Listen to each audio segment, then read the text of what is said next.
ബിസ്മില്ലാഹിർ റഹ്മാനിർ റഹീം. നമ്മൾ അള്ളാഹുവിന്റെ നരകലോകത്തിലെ ഭയാനകരമായ ഒരു താഴ്വാരത്തെക്കുറിച്ച് പറഞ്ഞിരുന്നു. നരകത്തിന്റെ മറ്റെല്ലാ ഭാഗങ്ങളും ഈ താഴ്വാരത്തിന്റെ തീവ്രമായ ചൂടിലും അതിന്റെ ഭീകരമായ സ്വഭാവത്തിലും ഭയന്ന് അള്ളാഹുവോട് ഓരോ ദിവസവും 400 പ്രാവശ്യം അഭയം തേടുന്നുണ്ടെന്ന് മുഹമ്മദ് റസൂൽ സല്ലല്ലാഹു അലൈഹി വസല്ലം പഠിപ്പിച്ചിട്ടുണ്ട്. അങ്ങനത്തെ ഒരു താഴ്വാരത്തെ കുറിച്ച് പറഞ്ഞു. അതിന്റെ പേര് ജുബ്ബുൽ ഹുസ്ൻ എന്നാണ്, സങ്കടത്തിന്റെ കിണർ എന്നാണ് അതിനർത്ഥം. അവിടെ പ്രവേശിപ്പിക്കപ്പെടുന്നത്, ആ താഴ്വാരം അള്ളാഹു ഒരുക്കി വച്ചിരിക്കുന്നത് ആളുകൾ കാണാൻ വേണ്ടിയിട്ട് അമല് ചെയ്യുന്ന മനുഷ്യന്മാർക്കാണ്, അവരെയാണ് എന്ന് മുഹമ്മദ് റസൂൽ സല്ലല്ലാഹു അലൈഹി വസല്ലം പഠിപ്പിച്ചതായി നമ്മൾ കഴിഞ്ഞ ദിവസം ചർച്ച ചെയ്തു. ആ ഭാഗത്തേക്കാണ് ഇൻഷാ അല്ലാഹ് ഇന്ന് നമ്മുടെ ചർച്ച തുടരുന്നത്. ആ താഴ്വാരം, അതായത് ജുബ്ബുൽ ഹുസ്ൻ എന്ന് പറയുന്ന നരകത്തിന്റെ ഈ ഭീകരമായ ഭാഗം, ആ ഭാഗത്തേക്ക് പോകുന്ന ആളുകളെ നമുക്ക് ഇവിടെ നിന്നും കണ്ടറിയാൻ കഴിയും. അവർക്ക് 4 അടയാളമുണ്ടെന്ന് സയ്യിദുന അലി റളിയല്ലാഹു അൻഹു നമ്മെ പഠിപ്പിക്കുന്നതായി കാണാം. അങ്ങനെയുള്ളവരെ കാണാൻ വേണ്ടി കണ്ടാൽ തിരിച്ചറിയാൻ കഴിയുന്ന 4 അടയാളം അവനവന്റെ ഹൃദയത്തിലേക്കാണ് ഇത് ഇനി പറയുമ്പോൾ നമ്മൾ ശ്രദ്ധിക്കേണ്ടത്. ആ 4 വിഭാഗത്തിൽ നമ്മൾ ഉണ്ടോ, ഉണ്ടായിട്ടുണ്ടെങ്കിൽ നമുക്കതിൽ നിന്നും കയറണം. അള്ളാഹു തൗഫീഖ് ചെയ്യട്ടെ. മഹാനായ സയ്യിദുന അലി റളിയല്ലാഹു അൻഹു പറയുന്നു, ലിൽ മുറാഇ 4 അലാമാത്തിൻ, ജനങ്ങളെ ബോധിപ്പിക്കാൻ വേണ്ടി അമൽ ചെയ്യുന്ന ആളെ തിരിച്ചറിയാൻ 4 അടയാളമുണ്ട്.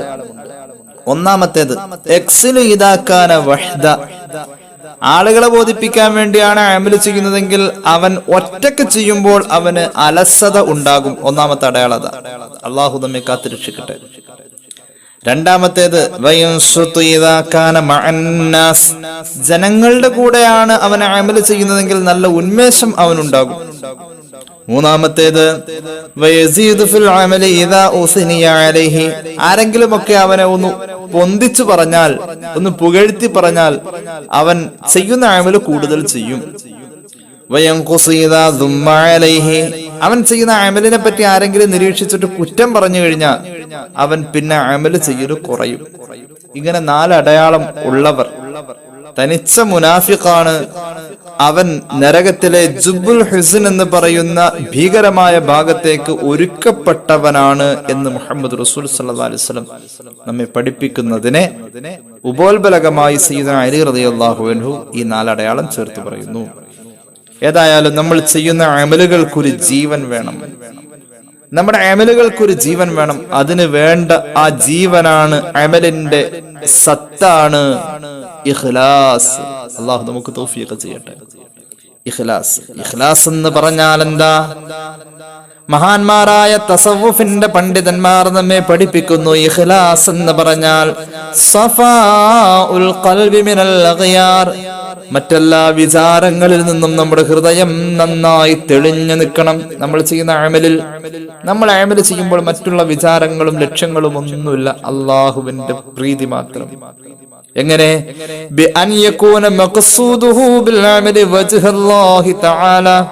അവൻ അമൽ ചെയ്യുമ്പോൾ, അവൻ എന്തെങ്കിലും നല്ല കാര്യം ചെയ്യുമ്പോൾ അള്ളാഹുവിന്റെ പൊരുത്തം മാത്രമേ ലക്ഷ്യമുള്ളൂ എന്ന അവസ്ഥയിലെത്തണം. മറ്റൊരു ലക്ഷ്യവുമില്ല. ദുനിയവിയായ ഒരു ആവശ്യവും അതിലൂടെ നേടാനില്ല. അള്ളാഹിന്റെ പൊരുത്തം മാത്രമേ ഉള്ളൂ. അള്ളാഹു നമുക്ക് തൗഫീഖ് ചെയ്യട്ടെ. ഇതിനാണ് ഇഖ്ലാസ് എന്ന് പറയാം. ഇഖ്ലാസ് അമലിന്റെ വിഷയത്തിലാകുമ്പോൾ അതിന് മറ്റൊരു പേരും പറയും, ഇഹ്സാൻ എന്ന് പറയും. അള്ളാഹിനെ കാണുന്ന പോലെ ആരാധിക്കാം.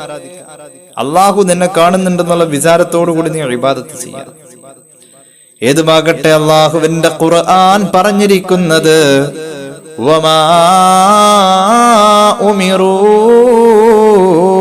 ഇല്ലാ ലിയഅ്ബുദുല്ലാഹ മുഖ്ലിസീന ലഹുദ്ദീൻ. പൂർവകാലത്തെ വേദഗ്രന്ഥം കിട്ടിയിട്ടുള്ള എല്ലാ മനുഷ്യന്മാരോടും അള്ളാഹു അമല് ചെയ്യാൻ പറഞ്ഞപ്പോഴൊക്കെ പറഞ്ഞിട്ടുണ്ട് മുഖ്ലിസീന ലഹുദ്ദീൻ, അള്ളാഹുവിന് വേണ്ടി ഇഖ്ലാസോട് കൂടെ അമല് ചെയ്യാൻ അവരോടും പറഞ്ഞിട്ടുള്ളത്. അമൽ ചെയ്യാൻ കൽപ്പനയുള്ള എല്ലാ സൃഷ്ടികളോടും അല്ലാഹു പറഞ്ഞിട്ടുള്ളത് ഇഖ്ലാസ് വേണം, അല്ലാത്ത അമൽ അല്ലാഹുക്ക് വേണ്ട എന്നാണ് പരിശുദ്ധ ഖുർആൻ. അല്ലാഹു നമുക്ക് തൗഫീഖ് ചെയ്യട്ടെ. എപ്പോഴും അല്ലാഹു എന്ന വിചാരം നമ്മുടെ അമലിൽ ഉണ്ടാവണം. ഇത് പടച്ചവന് വേണ്ടിയെന്നൊരു തോന്നൽ വേണം.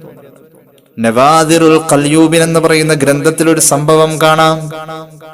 യുദ്ധമാണ്. സയ്യിദുനാ അലി റളിയല്ലാഹു അൻഹുവിന്റെ നേതൃത്വത്തിൽ സ്വഹാബികൾ ഒത്തുകൂടി. ശത്രുപക്ഷത്തിന്റെ നേതാവ് നല്ല ഉയരമുള്ള, ആകാര സൗഷ്ഠവമുള്ള, നല്ല ദൃഢപേശിയുള്ള ശരീരവും ആകാര ഭംഗിയുമുള്ള ഒരു മനുഷ്യനാണ് ശത്രുപക്ഷത്തിന്റെ നേതൃത്വത്തിൽ. മുസ്ലിം പക്ഷത്തിന്റെ നേതൃത്വത്തിൽ സയ്യിദുനാ അലി റളിയല്ലാഹു അൻഹു. യുദ്ധം കൊടുമ്പിരി കൊണ്ടു. രണ്ട് നേതാക്കളും പരസ്പരം അങ്ങോട്ടും ഇങ്ങോട്ടും പോരടിക്കുന്ന ഒരു സന്ദർഭമെത്തി. ചരിത്രത്തിൽ രസകരമായ ഒരു പോരാട്ടം. പോർക്കളത്തിൽ എല്ലാവരും നിശബ്ദരായി കണ്ണു ചിമ്മാതെ വളരെ മനോഹരമായ പോരാട്ടം ആസ്വദിക്കുന്ന ഒരു സന്ദർഭം പോലെ ഉയരം കുറഞ്ഞ അലി റളിയല്ലാഹു അൻഹു തന്നെക്കാളും എത്രയോ ഉയരമുള്ള മനുഷ്യനുമായി ആ പോർക്കളത്തിൽ പോരാടുന്നു. ഒരുപാട് സമയം നീണ്ടു നിൽക്കുന്ന പോരാട്ടം. അവസാനം ശത്രുപക്ഷത്തിന്റെ നേതാവിന്റെ കയ്യിലുള്ള തിളങ്ങുന്ന ആയുധം തെറിച്ചു പോകുന്നു. സയ്യിദുനാ അലി റളിയല്ലാഹു അൻഹുവിന്റെ യുദ്ധപാടവത്തിൽ അയാൾ കീഴടങ്ങുകയാണ്. മലർത്തിയടിച്ചു സയ്യിദുനാ അലി. അയാളുടെ ഉദരത്തിൽ കയറിയിരുന്നു സയ്യിദുനാ അലി റളിയല്ലാഹു അൻഹു. എന്നിട്ടോ സയ്യിദുനാ അലി റളിയല്ലാഹു അൻഹു അവിടുത്തെ കയ്യിലുള്ള തിളങ്ങുന്ന വാള് വെച്ച ആ മനുഷ്യന്റെ നെഞ്ചകം പിളർത്താൻ വേണ്ടി ഉയർത്തിയിട്ട് ലക്ഷ്യത്തിലേക്ക് ശ്വാസം അടക്കി പിടിച്ചിട്ട് അലി റളിയല്ലാഹു അൻഹു അയാളുടെ നെഞ്ച് പിളർത്താൻ വേണ്ടി തയ്യാറായി നിൽക്കുന്നതിന്റെ തൊട്ടടുത്ത സമയം കീഴ്പ്പെട്ട് കിടക്കുന്ന ആ ശത്രുവിന്റെ നേതാവ് മുഖത്ത് നോക്കിയിട്ട് അലി റളിയല്ലാഹു അൻഹുവിന്റെ മുഖത്ത് നോക്കി ഒരൊറ്റ തുപ്പങ്ങ് കൊടുത്തു. ആഞ്ഞാന് കുത്തി ആ നെഞ്ച് പിളർത്തുമെന്ന കണ്ടു നിന്നവർ വിചാരിച്ചത്. ശത്രു പോലും കണ്ണടച്ചു പിടിച്ച് ചുണ്ടുകൾ കടിച്ചു പിടിച്ച് വേദനയെ സ്വീകരിക്കാൻ തയ്യാറായി മരണത്തിന് വേണ്ടി കീഴടങ്ങി കിടക്കാം. സയ്യിദുനാ അലി റളിയല്ലാഹു അൻഹു എല്ലാവരും അത്ഭുതപ്പെടുത്തി അവിടുന്ന് എഴുന്നേറ്റു. പിടികൂടി നെഞ്ചിലിരുന്നതിൽ പിന്നീട് കൊല്ലാതെ വന്ന അലിയുന അവരോട് ചോദിച്ചു, എന്താ തങ്ങളെ വല്ലാതെ എഴുന്നേറ്റ് പോരാൻ കാരണം കൊല്ലാതെ? എന്താ അങ്ങ് എഴുന്നേറ്റ് വന്നത്? കൊല്ലാമായിരുന്നില്ലേ? അലി റളിയല്ലാഹു അൻഹു പറയുന്ന മറുപടി കേട്ടോ. അടിപെട്ട് വീണവൻ എൻ മുഖത്തൊരു തുപ്പ്, അപ്പോൾ എനിക്കവനോട് വന്നു വെറുപ്പ്. അപ്പോൾ വധിച്ചാൽ എന്റെ ദേഷ്യം അടക്കലായി, അല്ലാഹുവിനല്ലാതെ ഞാൻ കൊല ചെയ്യലായി. ഞാനാരെയും എനിക്കായി വധിച്ചിട്ടില്ല, ലില്ലാഹി കല്ലാ ദുർവധം എനിക്കില്ല. അള്ളാന്റെ പൊരുത്തത്തിന് വേണ്ടിയാ ഞാൻ യുദ്ധത്തിന് വന്നത്. ഇവിടെ എന്റെ കൈകൊണ്ട് ഒരാളുടെ ശരീരം മുറിയുന്നുവെങ്കിൽ അതും ഒരു അമലായി കണ്ടുവന്നവനാ ഞാൻ. എന്റെ മുഖത്ത് തുപ്പുമ്പോൾ ആ തുപ്പൽ എന്റെ വ്യക്തിപരമായ വിഷയമാണ്. അതിന്റെ അരിശം തീർക്കാൻ ഞാൻ യുദ്ധക്കളത്തിൽ ഒരു നിരപരാധിയെ കൊല്ലേണ്ടി വരുമോ എന്ന് ഞാൻ ഭയന്നു. ഞാൻ ചെയ്യുന്ന പുണ്യപ്രവൃത്തി എനിക്ക് പുണ്യമല്ലാതാകുമോ എന്ന് ഞാൻ ഭയന്നു. അതുകൊണ്ട് ഞാൻ കൊല്ലാതെ വന്നതാണെന്ന് സയ്യിദുനാ അലി റളിയല്ലാഹു അൻഹു ഇത്രയും വലിയ മഹത്വരമായ ആത്മാർത്ഥതയുടെ നിഷ്കളങ്കതയുടെ കറകളഞ്ഞ വാക്ക് കേൾക്കുമ്പോൾ പരാജയം സമ്മതിച്ചു കിടക്കുന്ന ശത്രു പോലും ആ കയ്യിൽ പിടിച്ച്, അലിയെ അങ്ങയുടെ കൂടെ ഞാനും കൂടട്ടെ എന്ന് ചോദിക്കും വിധം കേട്ടു നിന്നവന്റെ കണ്ടു നിന്നവന്റെ ഹൃദയത്തെ ഉത്തേജിപ്പിക്കുന്ന പ്രതികരണം ഇഖ്ലാസോടുകൂടിയ പ്രവർത്തനത്തിൽ കാഴ്ചവെച്ചു സയ്യിദുനാ അലി. അല്ലാഹു തൗഫീഖ് ചെയ്യട്ടെ. ഗുണം ചെയ്ത് നീ പറയാതിരിക്കാരോടും കുഴിച്ചിട്ട വിത്തേ ഭൂമിയിൽ വേരോടും. ഒരു വിത്ത് കുഴിച്ചിട്ട പോലെയാണ് നമ്മൾ ചെയ്യുന്ന അമലുകൾ. ഈ വിത്ത് മുളയ്ക്കും, ഇത് നമുക്ക് ഉപകാരപ്പെടും, ഇത് നമുക്ക് ഒരുപാട് ഫലങ്ങളും കായ്ക്കനികളും തരും. എവിടെ? അദ്ദുനിയാ മസ്റഅത്തുൽ ആഖിറ, ദുനിയാവ് ആഖിറത്തിന് വേണ്ടിയുള്ള കൃഷിഭൂമിയാണെന്ന് ഔകമാ ഖാല റസൂലുള്ളാഹി. വിത്ത് മണ്ണിന്റെ അടിയിലേക്ക് പോവട്ടെ, അതാരും കാണാതിരിക്കട്ടെ. അല്ലാഹുവിന്റെ ലിഖാ കൊതിച്ചാൽ വേണ്ടതാ, ഒരു മായവും ചേരാത്ത അമല് ചെയ്യേണ്ടതാ. നിർജീവമായൊരു ഫോട്ടമാണ് അമലൊക്കെയും, ഇഖ്ലാസ് വന്നാൽ ജീവനാണതിനൊക്കെയും. മനോഹരമായ ഉദാഹരണത്തിലൂടെ മഹാനായ തഴവ പറയാണ്, അള്ളാഹുവിടുത്തെ ഖബർ വെളിച്ചമാക്കട്ടെ. ഒരു ഫോട്ടത്തിൽ, ഒരു ചിത്രത്തിൽ അതിന്റെ ജീവൻ വന്നാൽ അത് ചലനാത്മകമായി മാറുന്ന പോലെ നമ്മൾ ചെയ്യുന്ന അമലുകൾ നിർജീവമാണ്. അതിന്റെ ജീവൻ നമ്മളുടെ ഹൃദയത്തിന്റെ അകത്ത് വരേണ്ട ഇഖ്ലാസാണ്. അത്രേ. അള്ളാഹു നമുക്ക് തൗഫീഖ് ചെയ്യട്ടെ. ഈ രീതിയിലാണ് നമ്മുടെ അമലുകളെ അള്ളാഹു ഇവിടെ സജ്ജമാക്കിയിരിക്കുന്നത്. അള്ളാഹുവിന്റെ പൊരുത്തത്തിലേക്ക് പോവാൻ നമ്മുടെ പ്രവർത്തനങ്ങൾ കൊണ്ട് നമുക്ക് കഴിയണം. ഹജ്ജിന് പോകുന്നവൻ ആഗ്രഹിക്കല്ലേ എന്നെ ഹാജി എന്ന് വിളിക്കണമെന്ന്, അല്ലെ? പള്ളിയിലെ സെക്രട്ടറി ഇങ്ങനെ ഹജ്ജിന് പോണതിന് മുമ്പ് എഴുതി കൊടുത്ത റെസിപ്റ്റും പോയി വന്ന ശേഷം എഴുതിയ റെസിപ്റ്റും രണ്ട് എഴുത്തായിരിക്കും. അങ്ങോട്ട് പോകുമ്പോ അദ്ദേഹത്തിന്റെ പേര് ഡാഷ് എന്ന് മാത്രമേ ഉള്ളൂ, വീട്ടുപേരുണ്ടാവും. ഇങ്ങോട്ട് വരുമ്പോ മുപ്പര് നോക്കും രസീത് എഴുതുമ്പോ ഈ സെക്രട്ടറി എന്താ എഴുതുന്നതെന്ന് അറിയാൻ വേണ്ടി ആ പേരിന്റെ കൂടെ ഹാജി എന്ന് കൂടി ഇല്ലെങ്കിൽ അത് ശരിക്കും എഴുതടാന്ന് പറയും. എടാ അത് ശരിക്കും എഴുത്, എന്തൊക്കെ അതിന്റെ എടാ ഞാൻ നിന്നെ വിളിച്ച് ഭക്ഷണമൊക്കെ തന്നിട്ടല്ലേ ഹജ്ജിന് പോയത്, അതങ്ങോട്ട് എഴുതുമോനെ. എത്രയോ സ്ഥലങ്ങളില് ഈ ഹജ്ജ് കഴിഞ്ഞ് വന്ന ആളെ നിർഭാഗ്യവശാൽ പള്ളി കമ്മിറ്റിയിലുണ്ടെങ്കിൽ എന്തെങ്കിലും നബിദിന പരിപാടിയിൽ നോട്ടീസിൽ പേര് വെച്ചപ്പോ ആശംസയിൽ മൂപ്പരുടെ പേരിന്റെ കൂടെ ഹാജി വിട്ടതിന് പ്രശ്നമുണ്ടാക്കിയ ഒരുപാട് അനുഭവം പലരും പറയുന്ന കേട്ടിട്ടുമുണ്ട്, അനുഭവത്തിലുണ്ട് താനും. അത്രത്തോളം ഹജ്ജിന് പോകുന്നവരെ ഹാജി എന്ന് വിളിക്കാൻ ആഗ്രഹിക്കുക. ഏറ്റവും വലിയ ഹാജി സയ്യിദന ഇബ്രാഹിം അലൈഹിസ്സലാത്തു വസ്സലാം ഹാജി എന്ന് വിളിക്കപ്പെടാൻ ഏറ്റവും വലിയ അർഹനാണ്. അൽ ഹാജി ഇബ്രാഹിം അലൈഹിസ്സലാം എന്നല്ല വിളിക്കപ്പെടാൻ. എന്തിനേറെ ആ മനുഷ്യൻ അന്തി ഉറങ്ങാൻ വേണ്ടി മക്ക പോലും തിരഞ്ഞെടുത്തിട്ടില്ല. ബൈത്തുൽ മുഖദ്ദസിന്റെ പരിസരത്തേക്കാ പോയത്, ഫലസ്തീനിലേക്കാ പോയത്. ഏറ്റവും വലിയ ഹാജി അന്തി ഉറങ്ങാൻ ഈ മണ്ണായിരുന്നല്ലോ തിരഞ്ഞെടുക്കേണ്ടത്. പക്ഷെ ആ മനുഷ്യൻ ആ മണ്ണ് തെരഞ്ഞെടുത്തില്ല എന്നുള്ളതാണ്. അപ്പൊ നമ്മുടെ കർമ്മങ്ങളെ ഫലശൂന്യമാക്കുന്ന ചിന്താഗതി നമുക്കുള്ളത്.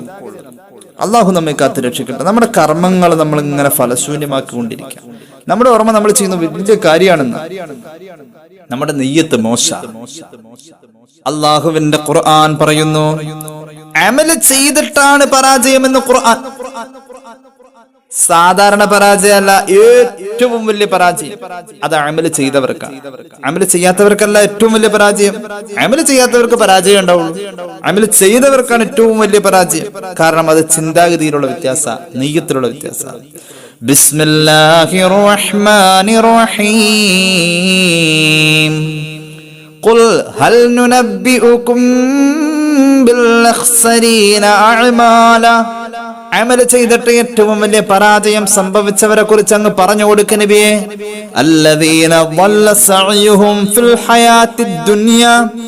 ദുനിയാവിൽ അവർ ചെയ്ത അധ്വാനങ്ങളും ശ്രമകരമായ അവരുടെ കാര്യങ്ങളും കർമ്മങ്ങളും എല്ലാം പാഴായിരിക്കുന്നു. എന്താ കാരണം? വഹും യഹ്സബൂൻ. അവർ കണക്ക് കൂട്ടി വെച്ചു, അന്നഹും യുഹ്സിനൂന സുൻആ. അവർ ചെയ്യുന്നതൊക്കെ നല്ലതാണെന്ന് അവർ പ്രതീക്ഷിച്ചു, കണക്ക് കൂട്ടി. നല്ലതാണെന്ന് എങ്ങനെ കണക്കൂട്ടി? നമ്മുടെ ചിന്താഗതി നന്നായാലല്ലേ. എങ്ങനെ നമുക്ക് നമ്മൾ ചെയ്യുന്ന പ്രവർത്തനങ്ങൾ അതിന്റെ സ്വീകാര്യതയെ ഭയന്നിരുന്നു മഹാന്മാർ. അത് സ്വീകരിക്കുമോ എന്ന് ഭയന്നിരുന്നു മഹാന്മാർ. കാലിൽ നീര് തളം കെട്ടിയ ഹബീബേ നബിയുനാ റസൂലുള്ളാഹി സ്വല്ലല്ലാഹു അലൈഹി വസല്ലം നിസ്കരിച്ചിട്ടാണ് അങ്ങനെ കാലിൽ നീര് തളം കെട്ടിയത്. അവിടുന്ന് പോലും പറഞ്ഞത് അമല് കൊണ്ട് സ്വർഗം കിട്ടൂല എന്നാണ്. വലാ അൻത യാ റസൂലല്ലാഹ്, നബിയെ അങ്ങും അമല് കൊണ്ട് സ്വർഗത്തിലേക്കില്ലേ? വലാന, എന്റെയും അമല് സ്വർഗം കിട്ടാൻ കാരണമല്ല സ്വഹാബ. വലാകി യതഗമ്മദനി അല്ലാഹു ബിഫദ്ലിൻ വറഹ്മ, അല്ലാഹുവിന്റെ ഫദ്ൽ റഹ്മത്ത് ഇല്ലെങ്കിൽ, പടച്ച റബ്ബിന്റെ കാരുണ്യമില്ലെങ്കിൽ എനിക്കും സ്വർഗമില്ലെന്ന് മുഹമ്മദ് റസൂൽ സ്വല്ലല്ലാഹു അലൈഹി വസല്ലം. അമൽ ഒരിക്കലും സ്വർഗത്തിന്റെ ബദലല്ല, അല്ലാഹുവിന്റെ ഔദാര്യമാണ്. അല്ലാഹു അവന്റെ സ്വർഗം തരാ എന്നത്. അപ്പൊ അമലോ, അമൽ അല്ലാഹുവിന്റെ പൊരുത്ത, അല്ലാഹുവിന്റെ ഇഷ്ടം കിട്ടാൻ വേണ്ടി, അല്ലാഹുവിന്റെ ഇഷ്ടം കിട്ടാൻ വേണ്ടി. ഫമൻ കാന യർജു ലിഖാഅ റബ്ബിഹി ഫൽഅമൽ അമലൻ സാലിഹാ വലാ യുശ്രിക് ബിഇബാദത്തി റബ്ബിഹി അഹദാ. ഖുർആൻ പറയുന്നു, അള്ളാഹുവിന്റെ പൊരുത്തം ആഗ്രഹിക്കുന്നവരാവട്ടെ സൽക്കർമ്മം ചെയ്യേണ്ടത്. സൽക്കർമ്മങ്ങൾ അള്ളാഹിന്റെ പൊരുത്തത്തിലേക്ക്. അള്ളാഹു നമുക്ക് തൗഫീഖ് ചെയ്യട്ടെ. സൽക്കർമ്മങ്ങൾ സ്വർഗത്തിലേക്കാണെന്നല്ല പറഞ്ഞത്. സൽക്കർമ്മങ്ങൾ അള്ളാഹുവിന് നമ്മോട് ഇഷ്ടമുണ്ടാവാൻ വേണ്ടിയിട്ടാണ്. അതുകൊണ്ട് മഹാന്മാരായ അള്ളാഹുവിന്റെ അമ്പിയാക്കളും മഹത്തുക്കളും അവർ ചെയ്ത സൽക്കർമ്മങ്ങൾക്ക് കൂലി തരണമെന്നല്ല അവർ ചോദിച്ചത്. അള്ളാഹുവേ ഇത് നീ സ്വീകരിക്കണേ എന്നാ ചോദിച്ചത്. കൂലി കിട്ടാതിരിക്കോ ചെയ്യാ, അത് അള്ളാഹുവിന്റെ ഇഷ്ടമാണ്. അള്ളാഹുവിന് നമ്മൾ ചെയ്ത പ്രവൃത്തിയോട് പൊരുത്തം ഉണ്ടാവണം, സന്തോഷം ഉണ്ടാവണം. സയ്യിദുനാ ഇബ്രാഹിം അലൈഹിസ്സലാത്തു വസ്സലാം, പൊന്നുമോൻ ഇസ്മായിൽ നബി അലൈഹിസ്സലാം രണ്ടുപേരും കഅബയുടെ പുനർനിർമ്മാണം നടത്തുന്നു. ചരിത്രത്തിൽ ഈ നിയോഗം വല്ലാത്ത നിയോഗമാണ്. കഅബയുടെ പുനർനിർമ്മാണത്തെ പോലും ചരിത്രത്തിന്റെ കാലയളവിൽ ഒരു കലണ്ടർ സംവിധാനത്തിന്റെ സമയത്തെ മാനദണ്ഡമാക്കിയിട്ടുണ്ടെന്ന മഹാനായ ഇമാം അസ്കരി അവിടുത്തെ അൽ-ലവായിലിൽ രേഖപ്പെടുത്തുന്നത്. അത്രത്തോളം ഒരു കഅബ നിർമ്മാണം ഒരു സാധാരണ സംഭവമല്ല. കഅബയുടെ പുനർനിർമ്മാണം BC 2000 സയ്യിദന ഇബ്രാഹിം അലൈഹിസ്സലാം നിർവഹിക്കുന്ന വലിയൊരു ചരിത്രത്തിന്റെ സൃഷ്ടിപ്പാണ്. അതിന് അള്ളാഹു ഭാഗ്യം കൊടുത്ത മഹാൻ പറഞ്ഞത്, പടച്ചോനെ ഇത്രയും വലിയൊരു അമല് ഞാൻ ചെയ്തു, എനിക്ക് കൂലി താട്ടെ എന്നല്ല പറഞ്ഞത്. അള്ളാഹുവെ കൂലി ചോദിക്കുന്നത് നമ്മളാ. അത്രയും വലിയ പുണ്യം ചെയ്തിട്ട് അവര് കൂലി ചോദിച്ചില്ല. അവര് ചോദിച്ചത് ഇതാ, റബ്ബനാ തഖബ്ബൽ മിന്നാ, പടച്ചോനെ ഇത് നീ സ്വീകരിക്കണേ എന്നാ അവര് ചോദിച്ചത്. അല്ലാഹുവേ ഇത് നീ സ്വീകരിക്കണേ എന്നാ ചോദിച്ചത്. പിന്നെ അവർ ചോദിച്ചത് എന്താ? ഇനിയും പലതും നീ പറയും, അതനുസരിക്കുന്ന അനുസരണശാലിയാക്കണം ഞങ്ങളെ, അല്ലാതെ കൂലി ചോദിക്കുന്നവരല്ല. റബ്ബനാ വജഅൽനാ മുസ്ലിമൈനി ലക, അല്ലാഹുവേ ഇനിയും പലതും നീ പറയും, അതൊക്കെ അക്ഷരാർത്ഥത്തിൽ അനുസരിക്കുന്നവരാവണം ഞങ്ങൾ. അങ്ങനെ അവർ ദുആ ചെയ്തത്. അല്ല ഇതിനൊക്കെ കൂലി തന്നെ അല്ല ചോദിച്ചത്. ഇതിനൊക്കെ കൂലി തന്നെ ഒരു അങ്ങനെ ചോദിക്കാൻ പാടില്ലല്ലോ. അത് ഒരു നല്ല മനുഷ്യന്റെ പ്രോട്ടോകോളിൽ പെട്ടതല്ല, കൂലി ചോദിക്കലല്ല. കഅബയുടെ ചരിത്രം അതാണെങ്കിൽ മഹാനായ സയ്യിദുനാ സുലൈമാൻ നബി അലൈഹിസ്സലാത്തു വസ്സലാം പരിശുദ്ധമായ ബൈത്തുൽ മുഖദ്ദസിന്റെ നിർമ്മാണം നിർവഹിച്ചു. ബൈത്തുൽ മുഖദ്ദസിന്റെ നിർമ്മാണം സയ്യിദുനാ സുലൈമാൻ നബി അലൈഹിസ്സലാത്തു വസ്സലാം നിർവഹിച്ചു. മഹാനവറുകൾ ബൈത്തുൽ മുഖദ്ദസിന്റെ നിർമ്മാണം കഴിഞ്ഞിട്ട് പുനർനിർമ്മാണം, കഅബ പോലെ തന്നെ ബൈത്തുൽ മുഖദ്ദസും പുനർനിർമ്മാണം നടത്തി. സുലൈമാൻ നബി അലൈഹി സ്വലാത്തു വസ്സലാം അതിന്റെ ഉദ്ഘാടനത്തിന് വേണ്ടി കടന്നു വരാം. ആ സമയം അതിന്റെ ആ പ്രൗഢിയൊക്കെ കാണുമ്പോൾ അങ്ങോട്ട് ഞെടിയല്ല ചെയ്തത്. രാജപ്രൗഢിയിലിരിക്കുന്ന സുലൈമാൻ നബി അലൈഹി സ്വലാം പൊട്ടിക്കരഞ്ഞ് ദുആ ചെയ്തു, അള്ളാഹുവോട് ദുആ ചെയ്തു. ചരിത്രം പറയുന്നു, ജമൽ പോലെയുള്ള കിതാബിൽ കാണാം, അന്നത്തെ ദിവസം അവിടം ഒരു പെരുന്നാളിന്റെ പ്രതീതിയായിരുന്നു. അന്ന് മഹാനവറുകൾ അവിടെ കൂടിയ ജനങ്ങൾക്ക് ഭക്ഷണത്തിനായി 1,20,000 ആടുകൾ അറുത്ത് ഭക്ഷണം വെച്ചു. മാത്രവുമല്ല 12,000-ഓളം വരുന്ന കാളകളെ അറുത്തു, എന്നിട്ട് ഭക്ഷണം വെച്ചു. അത്രയും ജനങ്ങൾ കൂടിയ ഒരാഘോഷം. ബൈത്തുൽ മുഖദ്ദസിന്റെ പുനർനിർമ്മാണം കഴിഞ്ഞു, ഉദ്ഘാടനം. പിന്നെയോ മഹാനവറുകൾ ഇത്രയും വലിയ സന്തോഷ നിർഭരമായ പ്രാർത്ഥനാ സംഗമത്തിന്റെ സദസ്സിലേക്ക് കടന്നു വന്നിട്ട് സുലൈമാൻ നബി അലൈഹിസ്സലാത്തു വസ്സലാം ബൈത്തുൽ മുഖദ്ദസിന്റെ മുന്നിലുള്ള പാറയുടെ മുകളിലേക്ക് കയറി. എന്നിട്ട് ബൈത്തുൽ മുഖദ്ദസിലേക്ക് നോക്കി. എന്നിട്ട് അങ്ങോട്ട് ദുആ ചെയ്യാൻ തുടങ്ങി. അല്ലാഹുമ്മ ഇന്നക വഹബത ലീ ഹാദസ് സൽതന, പടച്ചോനെ ഈ അധികാരം നീയാണ് എനിക്ക് തന്നതല്ല. എനിക്ക് കൂലി തന്നെ എന്നല്ലട്ടോ ചോദിക്കുന്നത്. മനോഹരമായി ബൈത്തുൽ മുഖദ്ദസിനെ പുനർനിർമ്മിച്ചിട്ട് അള്ളാഹുവോട് ചോദിക്കുന്ന, പടച്ചോനെ ഈ അധികാരമൊക്കെ പടച്ചോനെ റബ്ബേ നീയാണ് എനിക്ക് തന്നതല്ല. വമിൻ ഖുദ്റതിക ഹാദൽ ബിനാ, അതുകൊണ്ട് അധികാരിയായ സുലൈമാൻ നിർമ്മിച്ചതല്ല ഈ കാണുന്ന ബൈത്തുൽ മുഖദ്ദസ്. അല്ലാഹുവേ ഈ കെട്ടിട നിർമ്മാണം തീർത്തും നിന്റെ ഖുദ്റത്തിന്റെ ഭാഗമാണ്. അല്ലാ ഞാൻ ആരാണെന്ന് പറയട്ടെ. അനഅബ്ദുക ശകൂർ, ഞാൻ നിന്റെ നന്ദിയുള്ള ഒരു അടിമയാണ്. അല്ലാഹുവേ അലാ ഹാദാ, ഇത് നിർമ്മിക്കാൻ നീ എന്നെ ഏൽപ്പിച്ചല്ലോ, അതിന്റെ പേരിൽ ഞാൻ നിന്നോട് നന്ദി പറയട്ടെ അല്ലാ. കാരണം നിന്റെ മറ്റ് പ്രവാചകന്മാർക്ക് ആർക്കും കൊടുത്തില്ലല്ലോ ഈ അവസരം. ഈ നാട്ടിൽ എന്നെക്കാളും കഴിവുള്ള പലരുമുണ്ട്, അവർക്കും നീ അവസരം കൊടുത്തില്ലല്ലോ, എനിക്കായി നീ തന്നല്ലോ. അല്ലാഹുവേ വഹദാനി ലിഹാദാ, ഇത് ചെയ്യാൻ നീ എന്നെ നിയോഗിച്ചല്ലോ അല്ലാ, അതിന് നിന്നോട് ഞാൻ നന്ദി പറയട്ടെ അല്ലാ. അല്ലാഹുവേ എനിക്ക് ചോദിക്കാനുള്ളത് വഹ്ദിനി, എന്റെ ഹിദായത്ത് നീ കളയല്ലേ അല്ലാ. വതവഫനി മുസ്ലിമാ, അല്ലാഹുവേ എന്നെ മുസ്ലിമാക്കി മരിപ്പിക്കണമല്ലാ. വഅൽഹിഖ്നി ബിസ്സാലിഹീൻ, മരണം കഴിഞ്ഞാലും എന്നെ സ്വാലിഹീങ്ങളുടെ കൂടെ ചേർത്ത് നിർത്തണേ അല്ലാ. പടച്ച റബ്ബേ ഈ പള്ളിയിൽ കടന്നു വരുന്നവന് ഈ പള്ളി അഭയമാവണമല്ലാ. ഇവിടെ വെച്ച് തൗബ ചെയ്യുന്നവൻ ഈ പള്ളി തൗബയുടെ ഗേഹമാവണമല്ല. ഇവിടെ വരുന്ന രോഗിക്ക് ഈ പള്ളി ആഫിയത്ത് നൽകണമല്ല. അല്ലാഹുവേ ഈ പള്ളിയിൽ വരുന്ന ഫഖീർ നിഅമത്തോടുകൂടെ തിരിച്ചു പോവണമല്ല. സയ്യിദുനാ സുലൈമാൻ. അപ്പൊ മഹാന്മാർ ചെയ്യുന്ന അമലുകൾക്ക് കൂലി ചോദിച്ചിട്ടില്ല, അള്ളാന്റെ പൊരുത്തം മാത്രം ആഗ്രഹിച്ചിട്ടുള്ളൂ. നമ്മളാവട്ടെ വലിയ പ്രതീക്ഷയിലാണ് നിൽക്കുന്നത്. പ്രതീക്ഷ കളയണ്ട, പക്ഷേ പ്രതീക്ഷിക്കുന്നത് കിട്ടൂന്ന് ഉറപ്പിക്കുകയും വേണ്ട. ഉറപ്പിച്ച മാതിരിയുള്ള പ്രതീക്ഷ നമ്മുടെ. എന്തോരം പോരായ്മകൾ ഉണ്ടാവും നമ്മുടെ അമലില്, ഒന്ന് ആലോചിച്ച് നോക്കി. എന്തോരം പോരായ്മകൾ ഉണ്ടാവും. സയ്യിദ്നാ അലി റളിയല്ലാഹു അൻഹു നിസ്കരിക്കാൻ നിന്ന കാല് വിറയ്ക്കുന്ന പോലെ ആയിരുന്നു എന്ന് പറഞ്ഞ. അപ്പൊ ചോദിച്ചു അത്രേ, ഇമാം ഗസാലിയുടെ മുക്കാശഫിലുണ്ട്, എന്തെങ്ങനെ ഇത്ര ധൈര്യക്കുറവ്? പറഞ്ഞു, സിറാത്തിന്റെ മുകളിൽ നിൽക്കുന്ന പോലെ എനിക്ക് ഫീൽ ചെയ്യാ നിസ്കാരത്തിലേക്ക്. നമ്മളാവട്ടെ നിസ്കരിക്കാൻ നിന്ന് കഴിഞ്ഞിട്ടുണ്ടെങ്കിൽ നമ്മൾ ആ കിട്ടാനുള്ളതൊക്കെ എത്രയാണെന്നുള്ളത് കൃത്യമായിട്ട് കണക്ക് കൂട്ടി വെക്കും. കൊടുക്കാനുള്ളത് കണക്ക് കൂട്ടിയില്ലെങ്കിൽ അല്ലേ. ഇന്നാളും ഒരാൾ പറഞ്ഞു, പണ്ടൊക്കെ നിസ്കാരത്തിന്റെ ചിന്ത കഴിഞ്ഞു പോയ കാര്യങ്ങളൊക്കെ ആയിരുന്നു. ചെറുപ്പത്തില് മാവിന്റെ വീട്ടിൽ ഊഞ്ഞാല് കെട്ടിയതും കുളത്തിൽ കുളിക്കാൻ പോയതും അതൊക്കെയായിരുന്നു പണ്ടൊക്കെ നിസ്കാരത്തിന്റെ ഓർമ്മ. എന്റെ പൊന്നാര ഉസ്താദ്, ഇപ്പൊ നിസ്കാരത്തിൽ ഓർമ്മ 5 കൊല്ലം കഴിഞ്ഞ് എനിക്ക് കിട്ടാൻ പോകുന്ന ചിട്ടി, 5 ലക്ഷത്തിന്റെ ചിട്ടി കൂടി ഉണ്ട്, 5 കൊല്ലം കഴിഞ്ഞ് കിട്ടും. അല്ലെങ്കിൽ വേറെ എന്തെങ്കിലും മോളെ കെട്ടിക്കുന്നത്, അല്ലെങ്കിൽ അടുത്ത തിങ്കളാഴ്ച എവിടെയെങ്കിലും യാത്ര പോകണം. ഭാവി കാര്യങ്ങൾ പ്ലാൻ ചെയ്യില്ല ഇപ്പൊ നിസ്കാരത്തിൽ. ഒരു മനുഷ്യന്റെ മാനസികാവസ്ഥയെ കുറിച്ച് ഒരാൾ തുറന്നു പറഞ്ഞ കാര്യം പറയും. ഭാവി കാര്യങ്ങൾ പ്ലാൻ ചെയ്യാന്ന്. അപ്പോ കഴിഞ്ഞ കാലങ്ങളിൽ നിസ്കാരത്തിൽ മറ്റു ചിന്തകൾ വന്നിരുന്ന മനുഷ്യന്മാരെ സംബന്ധിച്ച് അവർ പഴയ കാലത്തേക്ക് ഓർമ്മയാണെങ്കിൽ അത് കഴിഞ്ഞു പോയത് അതിങ്ങനെ സ്വാഭാവികമായി ഓർത്തു പോയതായിരിക്കും. ഇത് പ്ലാൻ ചെയ്യാൻ വേണ്ടിയിട്ട് നിസ്കാരത്തിലേക്ക് വരാം. ഇത് ഞാനും നിങ്ങളുമാണ്. അങ്ങനത്തെ ഒരു അവസ്ഥയിൽ ജീവിക്കുന്നത് നമ്മളാണ്. അള്ളാഹു കാത്തുരക്ഷിക്കട്ടെ. അള്ളാഹു നമുക്ക് നല്ല അമല് ചെയ്യാൻ, നല്ല ഇഖ്ലാസോടുകൂടെ അമല് ചെയ്യാനുള്ള ഭാഗ്യം തരട്ടെ. നമ്മുടെ അമലുകളൊന്നും ഇങ്ങനെ കീറി മുറിച്ചു നോക്കിയ ഒരുപാട് പോരായ്മ ഉണ്ടാവും. അത് സ്വീകാര്യോഗ്യമല്ല. മഹാനായ അതാഉസ് സലമി റളിയല്ലാഹു അൻഹുവിന്റെ സംഭവത്തിൽ കാണാം, മഹാനവറുകൾ വലിയ ആബിദായ മഹാനാണ്. അതാഉസ് സലമി റളിയല്ലാഹു അൻഹു നെയ്ത്ത് വിദ്യയിൽ വല്ലാത്ത നിപുണനാണ്. വസ്ത്രം നെയ്യുന്ന വിഷയത്തിൽ മഹാനവറുകളോടും ഒപ്പം പറയാൻ പറ്റിയ ഒരാള് വേറെ ഇല്ല.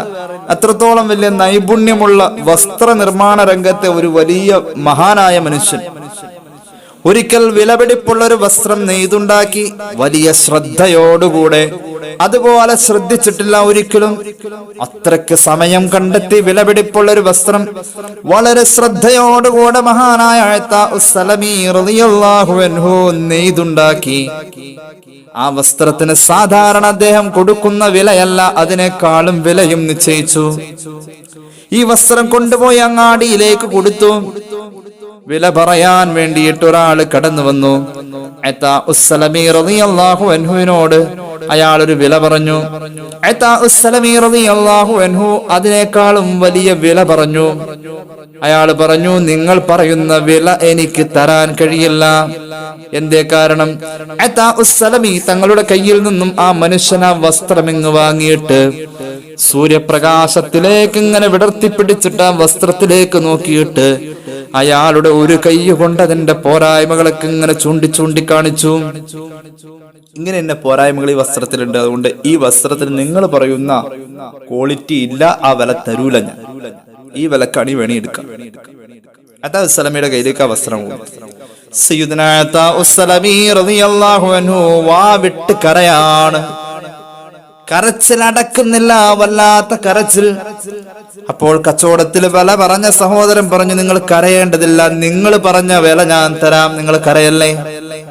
അതാ ഉസ്സലമി റളിയല്ലാഹു അൻഹു പറഞ്ഞു, സഹോദര, വില കുറഞ്ഞു പോയതിന്റെ പേരിലല്ല ഞാൻ കരഞ്ഞത്.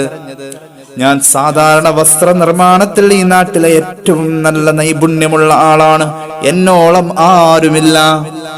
എന്നിട്ടും ഞാൻ ഒരുപാട് ശ്രദ്ധയോടുകൂടെ കുറെ സമയമെടുത്താണ് ഈ വസ്ത്രം നിർമ്മിച്ചത്. പക്ഷേ ഞാൻ അത്ര ശ്രദ്ധിച്ച് നിർമ്മിച്ച വസ്ത്രനിർമ്മാണത്തിലെ നിപുണനായ ഞാൻ ഒരു പോരായ്മയും ഇല്ലെന്ന് കരുതി ഉണ്ടാക്കി കൊണ്ടുവന്ന വസ്ത്രത്തിന് വലിയ പ്രതീക്ഷയിൽ ഞാൻ സാധാരണക്കപ്പുറത്തെ ഒരു വില പറഞ്ഞു. നീയാകട്ടെ ഒരു സാധാരണക്കാരനായ മനുഷ്യൻ, നീ വന്നുകൊണ്ട് എന്റെ വസ്ത്രത്തിന്റെ പോരായ്മകൾ കണ്ടെത്തിയെങ്കിൽ ഞാൻ ഇതിലേറെ പ്രതീക്ഷയോടുകൂടെ ചെയ്യുന്ന എന്റെ അമലുകളുണ്ടല്ലോ, മനുഷ്യനല്ല, മലക്കുകളല്ല, അല്ലാഹു റബ്ബുൽ ഇസ്സത്തിന്റെ മുന്നിൽ അതിങ്ങനെ കൊണ്ടുവന്ന് പ്രത്യക്ഷമാക്കുമ്പോൾ അതിൽ എത്രയെത്ര പോരായ്മകൾ ഉണ്ടാകുമെന്ന് ഞാൻ ഒരു നിമിഷം ആലോചിച്ചപ്പോഴാണ് എന്റെ അശ്രുക്കൾ പൊഴിഞ്ഞത്, ഞാൻ കരഞ്ഞു പോയതെന്ന് അതാ ഉസ്സലമി റളിയല്ലാഹു അൻഹു പറഞ്ഞുകൊണ്ട് വാവിട്ട് കരഞ്ഞുവെങ്കിൽ ആലോചിച്ചു നോക്കണം. നമ്മുടെ അമൽ കൊണ്ട് നമുക്ക് പ്രതീക്ഷകൾ വേണമെന്നാൽ അതൊരു ഉറപ്പിലേക്ക് പോവല്ലേ. നമ്മൾ അല്ലാഹുവോട് കൂലി ചോദിക്കാൻ മാത്രം നടക്കല്ലേ. പടച്ച റബ്ബിന്റെ പൊരുത്തമുണ്ടാവാൻ വേണ്ടി ഇഖ്ലാസോടുകൂടെ പരമാവധി അമലിലേക്ക് നമ്മൾ കരുതണം. അല്ലാഹു നമുക്ക് തൗഫീഖ് ചെയ്യുമാറാവട്ടെ.